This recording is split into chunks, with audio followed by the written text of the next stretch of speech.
हमारी जो यशोदा मैया है ना, और जो ब्रजवासिनी बड़ी बूढ़ी मैया हैं, उन पे उत्सव मनाए वो आवे। आजकल के लोग उन पे उत्सव ना मनावे आवे। घर में कोई महोत्सव होए, जन्मदिन होए, है विवाह की वर्षगांठ होए, तो कहा करें डीजे बजवा में, दूसरे लोगों के कानन ने फोड़े, खुद अपने कानन ने फोड़े, और बेकार बुरे अश्लील गाने डीजे पे बजवा में। पहले उत्सव कैसे होए करे माता जी?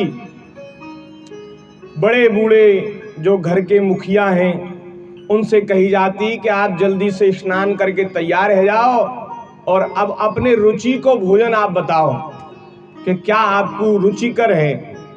तो बड़े बूढ़े कहते खीर बनाओ, कचौड़ी बनाओ, चीला बनाओ, पुआ बनाओ, रबड़ी बनाओ, रसगुल्ला बनाओ। तो उन सब के मन की चीज बनाई जाती और ब्राह्मणन को निमंत्रण दियो जातो है। और वे कछु पूजा पाठ कराते और वे यज्ञ कराते और फिर सब अपने नातेदार रिश्तेदारन को कहो जातो। फोन तो बात समय ना आए, सबन के घर जाए के कहते भैया हमारे घर उत्सव है, आप सब आओ। और बढ़िया महाराज सुंदर रसोई बनती, बढ़िया पूड़ी पकवान बनते, ब्राह्मण भोजन करते और सब घर के लोग भी प्रेम से बढ़िया सुंदर पदार्थ पाते। अब महाराज काऊ को खिलाने पिलाने की तो बात छोड़ो, बस डीजे बजानो है, केक काटनो है, उल्टे सीधे ऊट पटांग काम करने। अरे बड़े बूढ़े ते पूछ के उनके रुचि की चीज बना दो, बस उत्सव है वो, ठाकुर जी को भोग लग जाए और बढ़िया भैया सब खाओ। तो हमारी यशोदा मैया ने ऐसो ही कियो, ब्राह्मणन को निमंत्रण दियो और सब बड़ी बूढ़ी सखी सहेली उनको बुलाए लियो और सब माताएं गा रही हैं गीत। पहले की सब माताएं तमाम तरह के गीत गावो जानती, आजकल की नहीं जाने, और बढ़िया सुंदर गीत गा रही हैं। और ये उत्सव है रोए ठाकुर जी के करवट बदलवे को। हमारे लाला 3 महीना के है गए हैं, उन्होंने करवट बदली है। हाँ, नहीं तो छोटे छोटे बच्चा को जा करवट पे सुला दियो जाओ, वैसे ही सोते रहे और थोड़े बड़े हैवे के बाद फिर वे हिलवे डुलवे लगे। तो 3 महीना के कन्हैया है गए तब उन्होंने करवट बदली। और यह करवट बदलवे में यशोदा मैया ने बड़ो भारी उत्सव कर दियो। बढ़िया हमारा रबड़ी बनी, गैया के दूध की खीर बनी। हम जैसे ब्राह्मण जो गोव्रती हैं उनकी तो मौज आ गई, उनके तो आनंद है गए। और भैया ब्राह्मण को निमंत्रण दियो, दान दक्षिणा दई माता जी, ब्राह्मण आशीर्वाद दे के गए, अरे यशोदा तेरो कन्हैया चिर जीवे, जुग जुग जीवे। वही समय कहा घटना घटी कि यशोदा मैया तो जो सगे संबंधी प्रियजन हैं उनके सत्कार में लग गई। घर में कोई महोत्सव होए तो घर की जो मुखिया स्त्री हो बड़ी व्यस्त रहे, तो वो मैया तो व्यस्त है गई और ठाकुर जी को छकड़ा के नीचे पालना में लिटाए दियो। भगवान सो गए दूध पी के, तो बोले ये पलना में झूलते रहें और हम अपने दूसरे काम कर लें। तो भाई ठाकुर जी की आंख खुल गई और भगवान अपने हाथ पैर चलावे लगे और उनके पैर को अंगूठा, कन्हैया के पैर को अंगूठा जा छकड़ा के नीचे सोए भाई बा छकड़ा में लग गयो। महाराज छकड़ा में दूध दही घी के बर्तन रखे, वो छकड़ा उलट गयो।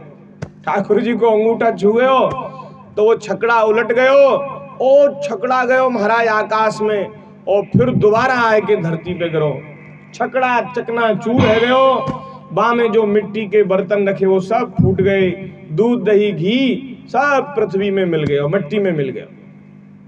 दूध दही घी फैल गए, या बात की चिंता ना है भाई, चिंता तो या बात की भाई मैया को कि मेरो लाला को अगर ये छकड़ा लाला पे आके गिर जातो तो कहा हो, तो आज तो महाराज आफत आ जाती, बड़ी विपत्ति आई। लेकिन ब्राह्मणन के आशीर्वाद से और देवतान की कृपा से ये विपत्ति टल गई। लेकिन ये छकड़ा उल्टो कैसे?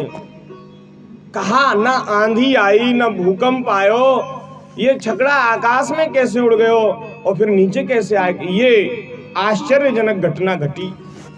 तो वहां कछु बालक खेले महाराज छोटे छोटे, उन बालकन से जाके पूछी, अरे भैया ये क्या भयो, छकड़ा कैसे उल्टो? बालकन ने बताई, अरे मैया ये तेरो कन्हैया उआ उआ करके रो रहे हो और याने अपने पैर को अंगूठा या छकड़ा से छुआ दियो, छकड़ा उलट गयो। तो उन्होंने तो सच्ची बात जो थी वो बताई, लेकिन उनकी बातन पे काहू ने विश्वास नहीं करो। अरे तो बालकन की बात है, छोटो सो 3 महीना को बालक और बाकी अंगूठा के लगवे थे छकड़ा उलट जाए, ऐसा तो है ना सके। पर ठाकुर जी के बल की शक्ति की अधिकता उन मैयन को, भोरी भारी मैयन को कहा पतो, वे तो वे बाय साधारण बालक ही समझ रही। तो ये घटना घटी है। यशोदा मैया ने कन्हैया को हृदय से लगा लियो है और बोले आज तो ब्राह्मणन की कृपा से, आशीर्वाद से हमारा लाला बच गयो। एक दिन की बात है, महाराज यशोदा मैया कन्हैया को लेके आंगन में बैठी दूध पिवाए रही और सुंदर सुंदर गीत गाए रही, ठाकुर जी के नामन को संकीर्तन कर रही। वही समय भगवान श्री कृष्ण बड़े भारी है गए, चट्टान के समान भारी है गए। मैया उनको भार सह न सकी और गोदी में से उठाए के ठाकुर जी को पृथ्वी पे बिठाए दियो। अब ठाकुर जी बैठने लग गए हैं तो पृथ्वी पे बिठाए दियो और वे भगवान को स्मरण करके घर के काम में लग गई। वे सोचने लगी ये क्या, या को कन्हैया को भार इतनों कैसे बढ़ गए हो। लेकिन ठाकुर जी एक लीला करवे बारे हैं। एक तृणावर्त नाम को दैत्य वो नंद महल के चारों ओर घूम रहे हो। तो ठाकुर जी ने विचार किया कि अगर कहीं ये यशोदा मैया के सहित मुंह को उड़ाए लेगो तो मैया तो हवा में ही अपना शरीर छोड़ देगी। तो मैं भारी है जाऊं, जाते मैया यहाँ बिठा जाए, मैया अपने काम में लगे, मैं या तृणावर्त को देख लूं या की खबर ले लूं।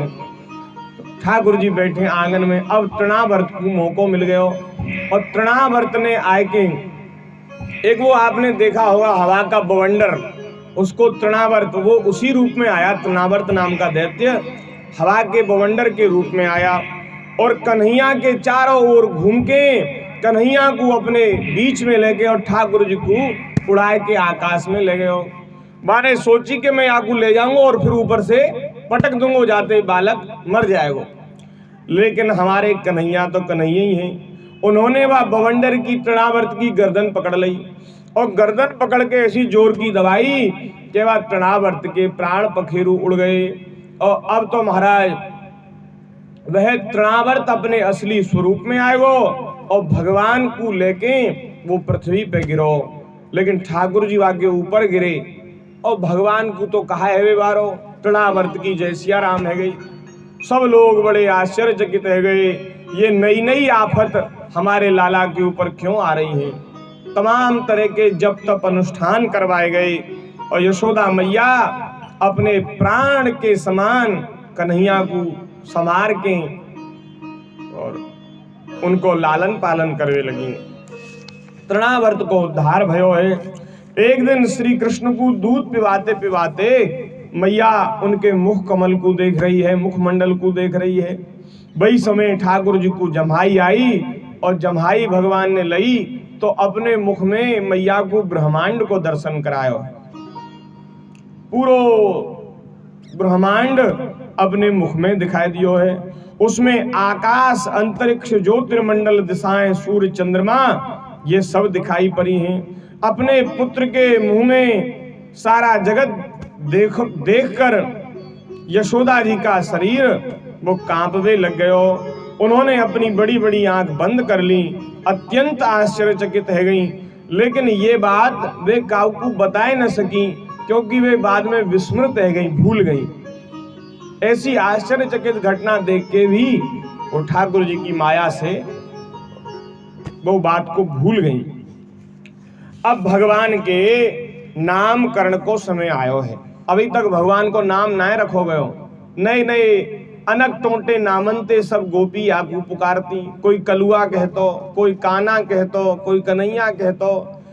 तो यशोदा मैया ने सोची, बाबा ते कही कि देखो मेहर, ये जो गोपियां है ना, नए नए अनक टोटे नामनते हमारे लाला को पुकारे।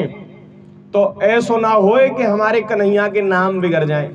तो याते पहले या के नाम बिगड़े या को बढ़िया सुंदर नाम का ब्राह्मण को बुला के रखवा दो। बाबा बोले देखो अबई ब्रज में बड़े भारी उत्पात है रहे, ज्यादा जोर शोर करने की जरूरत ना है। काऊ ब्राह्मण को हम गुपचुप तरीका से बुलाएंगे और गौशाला में ले जाएंगे और कन्हैया को नाम रखवा देंगे। वसुदेव जी की प्रेरणा से श्री गर्गाचार्य जी महाराज जो इनके पुरोहित हैं, वे ब्रज में आए हैं, गोकुल आए हैं और वहां नंद बाबा के यहाँ जाए के रुके हैं। बाबा ने विचार किया, देखो कितना सुंदर मुहूर्त है, बढ़िया समय है। हम आज सवेरे ही विचार कर रहे कि कोई बढ़िया ब्राह्मण मिल जाए तो अपने लाला को नाम रखवा दें। और आज देखो भगवान की दयाते कृपाते ये गर्गाचार्य जी जो साक्षात ब्रह्मा जी के समान हैं, ऐसे बड़े विद्वान हैं और ये आज हमारे घर को आए हैं, पधारे हैं। तो गर्गाचार्य जी के चरणन में प्रार्थना करी है कि हे महाराज आप हमारे लाला को नाम रख दो। और जो रोहिणी मैया के पुत्र श्री बलराम जी हैं वो तो 1 साल से ज्यादा के है गए, उनको नाम ना रखो गयो, तो दोनों लालन को नाम, दोनों बालकन को नाम एक साथ आप कृपा करके रख दो। तो उन्होंने कहा कि हाँ बिल्कुल बढ़िया सुंदर मुहूर्त है, आप तैयारी करो।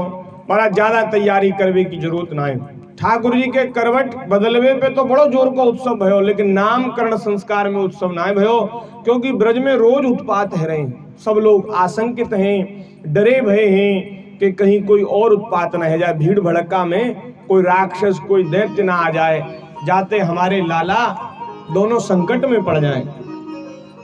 तो गौशाला में लेके रोहिणी मैया तो कन्हैया को लेके आई है अपनी गोदी में, और यशोदा मैया बलराम जी को लेके गोदी में आई हैं। वे मानो परीक्षा करवे को आई कि ये बूढ़े ब्राह्मण कछु ने कहा इन्हें भूत भविष्य की जानकारी है कि ऐसे ज्योतिषी हैं हमारे जैसे काम चलाऊ। तो अब महाराज सुंदर बढ़िया वेदी उन्होंने बनाई है, पूजन करवायो है, नामकरण संस्कार को अवसर आयो है। तो उन्होंने उंगली को इशारो किया है गर्गाचार्य जी ने, और यशोदा जी के अंक में बलराम जी हैं और बलराम जी की ओर उंगली करके श्री गर्गाचार्य जी कह रहे अयम ही रोहिणी पुत्रो रमयन सुहृदो गुणे आख्यास्यते राम इति बलाधिक्यात् बलम विदुः। अरे यशोदा तेरी गोदी में ये जो रोहिणी को पुत्र है, ये सुंदर शरीर को मनोहर सुंदर मुखमंडल या को एकदम दिव्य ज्योति या के मुख पे छाए रही है, ये जो लाला है ये रोहिणी को पुत्र है और या को नाम राम होगो, क्योंकि यह तुम सब ब्रजवासियों को सुख देवे वारो होगो। राम माने जो सभी को आनंदित करे, जो सभी को प्रसन्न करे, सबको सुख दे, जो सबको रमण कराए। आख्यास्यते राम, लेकिन या में बहुत अधिक बल होगो, या को बल बहुत अधिक है, या हमारे या के नाम के आगे बल ये विशेषण लग जाएगो, तो या को नाम होगो बलराम।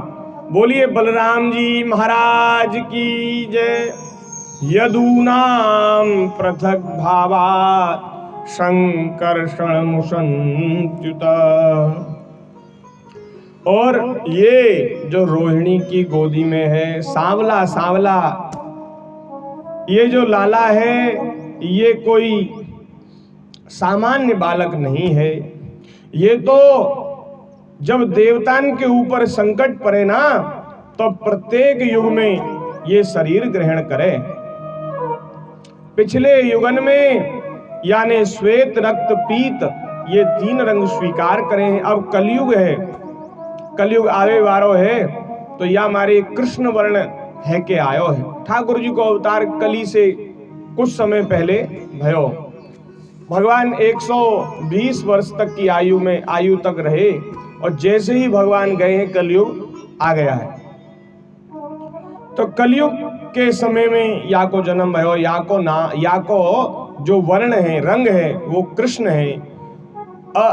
इसका जो रंग है वह यही इसका नाम है। हमारे ब्रज के रसिक प्रेमी भक्त वे कहें कि कन्हैया के स्वरूप को देख के, श्री कृष्ण के स्वरूप को देख के पंडित जी इतने आनंदित हो गए कि वो सब पोथी पत्रा ज्योतिष भूल गए। या को कौन से नक्षत्र में जन्म भयो है, बा नक्षत्र के अनुसार या को कहा नाम होना चाहिए, वो सब भूल गए। उन्होंने नक्षत्र के अनुसार नाम नहीं रखो, उन्होंने रंग को नाम रख दिया। या को रंग कृष्ण है तो या को नाम ही कृष्ण होएगो। उन्होंने कोई विशेष ज्योतिष को विचार न करो, या को रंग कृष्ण है तो या को नाम कृष्ण होएगो। आनंदित है गए श्री ठाकुर जी को दर्शन करके और वे भूल गए सब चौकड़ी।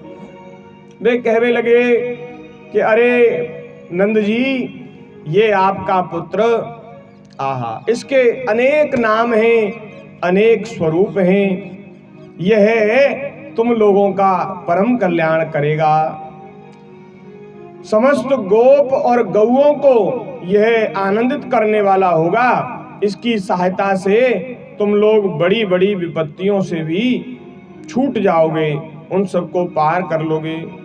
इसके जितने कर्म हैं, जितने गुण हैं, उन सब के अनुसार इसके अलग अलग नाम पड़ जाएंगे। अब जब ये माखन चुरावेंगे तो इनको नाम माखन चोर है जाएगा। जब गैया चरावेंगे तो इनको नाम गोपाल है जाएगा, ग्वारिया है जाएगा। जब गिरिराज जी को धारण करेंगे तो गिरिराज धरण है जाएगा।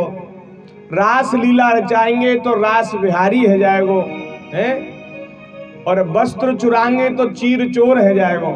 ये जो जो कर्म करेंगे, लीला करेंगे, बा हिसाब से या के नाम पढ़ते जाएंगे। तेरा सुंदर रूप सलोना लग जाए ना, ओहो